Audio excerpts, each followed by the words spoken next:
What's up, guys? Welcome to your 57th Android tutorial for the new Boston, again with me, Travis. And what we're going to do in this tutorial is basically access at least our checkbox preference within one of our classes, which will be your splash activity. So what I did is I just changed the title to music and the summary that says for the splash screen. So what we're going to do now is basically go into our splash activity that we have set up from quite some time ago. It's been a while since we visited this splash activity. And so within our onCreate method, that's where we set up our media player object and we started it. But now let's say if we're going to kind of reference our preferences, and if that checkbox is checked, it's going to play it. If not, it's not. And so we're going to kind of surround this start or song method. So there we go. This is where we're going to first we have to access our preferences, and then we can use that access for the most part to see if it's checked or not.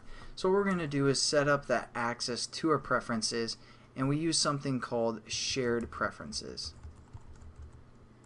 So we just need to set up a little variable for the most part, and we're going to call this getPrefs, because that's all this method or all this thing is going to do.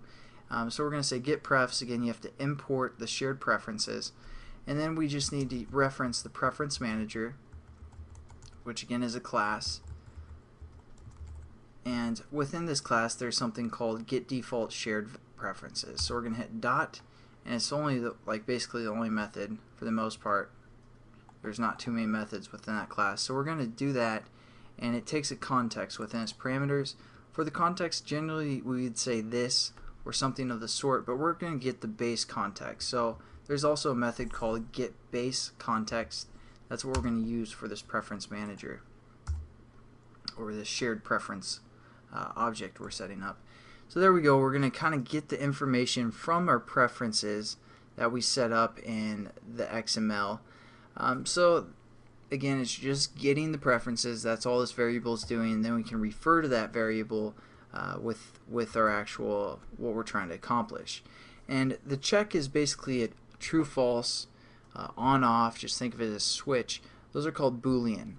So we're going to set up a Boolean variable that is going to determine whether that check box is on or off or true or false. So we're going to say music, something like that.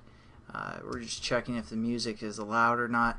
And what we're going to set this equal to is our variable that we just set up, which basically got all of our preferences right here. Again, our shared preferences. So we're going to say shared preferences dot, and we have values like get Boolean, get string, get int, get long, all that good stuff. But we're going to use get Boolean because again the checkbox is a true false statement for the most part, and again we have to access our key.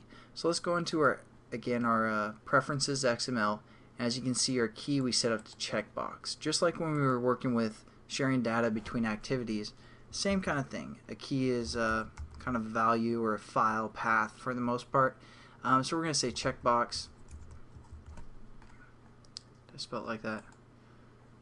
Yeah, checkbox right there. And there we go. That's our key for the most part. And this second parameter, again, if you guys ever get confused with something, you can hover over it and kind of gives you some details. Again, this is the name of the preference to retrieve. The key is the default value just returns if the preference has not been set for the most part, if it doesn't exist. So we're going to set it as a default to true because we want to play music for the most part, unless if the user doesn't want to. So there we go. We set up our music for the most part. It's getting our preferences and then getting the Boolean called checkbox, and if there's nothing set yet, we're just going to set it to default value of true. Now what we can do is we can set up an if-else statement around our start of our media player object that's going to play some music. So we're going to say if, and within parentheses we're going to say music equals true. Then we're going to play it for the most part. You can set it up something like that. Then again, if our checkbox is clicked, if that will mean it's set to true, and then it's going to play our song. If it doesn't, it's going to skip over this whole line because this is false, so it's going to skip with whatever is in those brackets.